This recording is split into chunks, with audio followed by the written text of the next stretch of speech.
बाळासाहेब थोरात यांचा राधाकृष्ण विखे पाटलांवर निशाणा साधण्यात आलाय। जबाबदारी असूनही गावोगावी भांडणं लावत आहेत। मराठा आरक्षणासंदर्भात गांभीर्याने लक्ष दिलं पाहिजे, बाळासाहेब थोरात यांनी पाटलांना सल्ला दिलाय। ज्यावेळेस लाखोचा समाज जमतो त्यावेळेस खरं म्हणजे त्याची दखल घेणं आवश्यक आहे आणि त्यामध्ये जबाबदारीनं त्यांच्यावर जबाबदारी त्यांनी दखल घेणं आवश्यक आहे।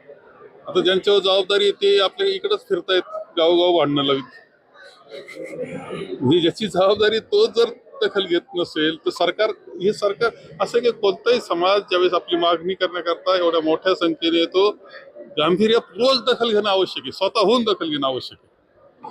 कारण एखादा समाज येतो याचा अर्थ त्याच्या काहीतरी वेदना आहे त्या दूर करण्याचा प्रयत्न केला पाहिजे, पण दुर्दैवानं तसं दिसत नाही, ही वस्तुस्थिती आहे।